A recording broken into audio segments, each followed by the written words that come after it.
A powerful magnitude 7.6 earthquake struck Japanese Ishikawa Prefecture, leaving extensive damage and at least 73 fatalities, with the number of fatalities expected to continue rising. The quake led to tsunami waves of more than 120 centimeters, or 3.9 feet high, and significant crustal changes, with up to 3 meters, or 10 feet of displacement in some areas. In Suzu, close to the epicenter, approximately 1,000 houses may be destroyed, a situation described by the mayor as catastrophic. About 200 buildings were believed to have burned down in Wajima City in a fire that broke out during the quake. Additionally, 5 people were killed at Tokyo Haneda Airport when a Japan Airlines jet collided with a Coast Guard plane on its way to provide earthquake relief. About 33,000 households were left without power, and nearly 20,000 homes lacked water supply, following a night of sub-freezing temperatures.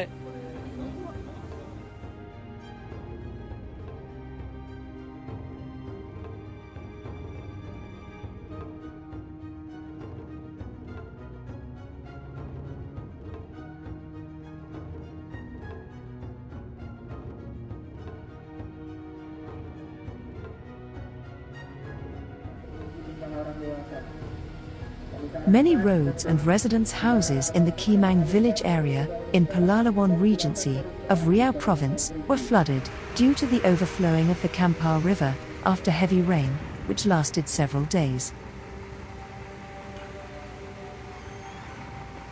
The situation was worsened by the opening of the hydroelectric reservoir gate. This condition causes traffic jams, with many vehicles experiencing engine failure, breakdowns, and even overturns.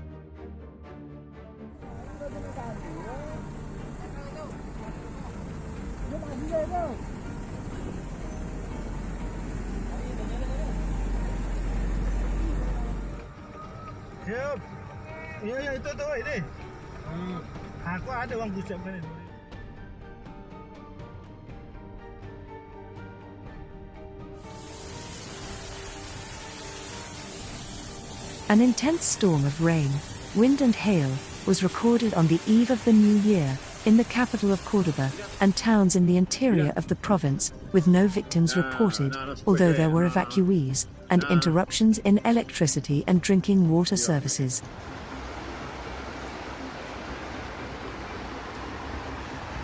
The towns of Alta Gracia and Anai Sakate were the most affected, with many homes flooded, and vehicles dragged away by the torrents, while strong winds knocked down many trees and blew off roofs.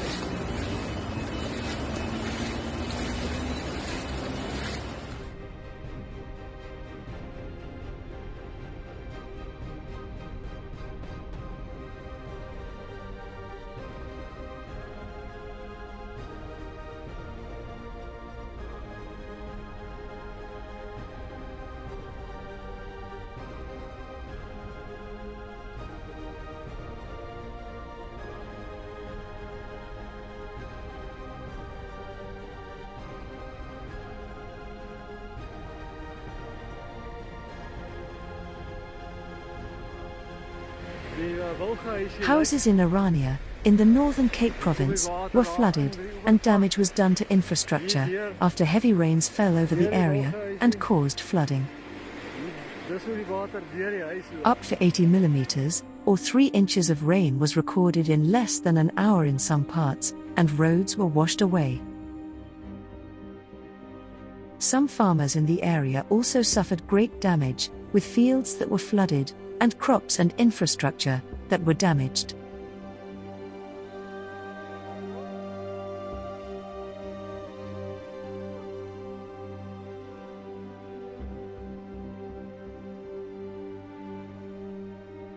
Volcanic ashes from recent eruptions of the Mount Luotobai Laki-Laki volcano, located in East Nusa Tenggara, have affected two sub-districts near the mountain, prompting more than 2,200 residents to evacuate to temporary shelters.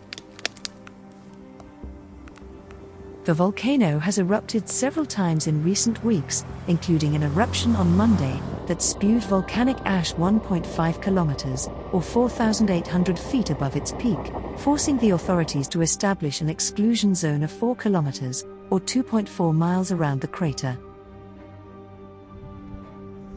The volcano's ashes also forced Franz Seder Airport, located more than 80 kilometers away, to close.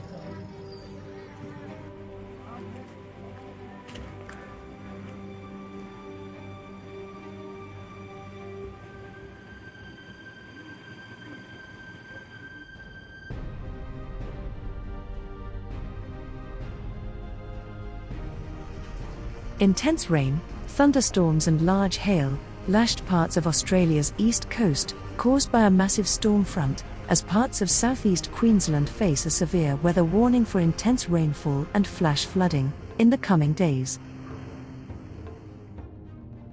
Thousands of households were left without power. About 900 homes have been impacted so far by the devastating flood events, while the strong winds resulted in 10 premises totally destroyed and over 400 damaged. More than 500 millimeters, or 19.6 inches, fell on parts of the Gold Coast in 48 hours over the new year, leading to severe flash flooding that wreaked havoc, with some people losing everything they own.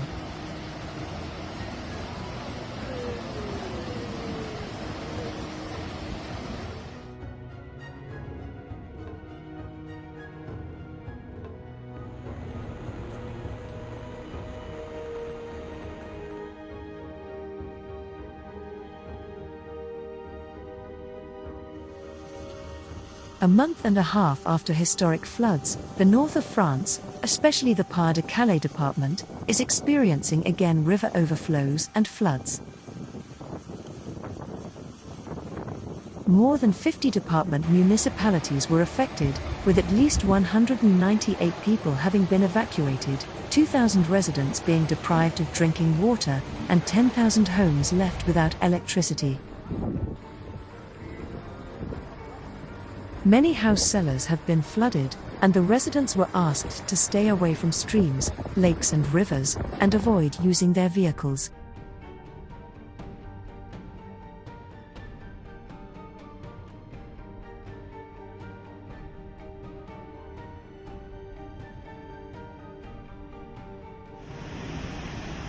An intense summer storm brought torrential rain to parts of the city of Porto Alegre and sectors of neighboring municipalities in the metropolitan area, leaving a number of streets and avenues underwater.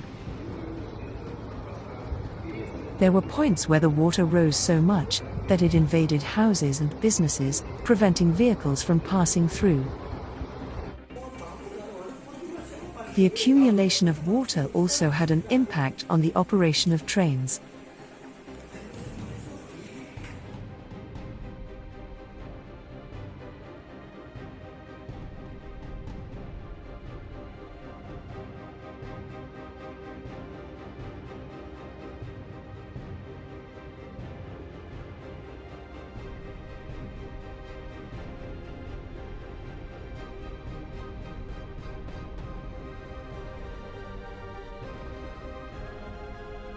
Thank you everyone for watching. Wanna say special thanks to my stunning patrons for continuous support. Hagop Sargisian, Michael Joseph Wilhelm, Dave and Alanna, web designer, Ganesh Vad, Leslie Sales, and John and Claire Heath. Thank you for your support.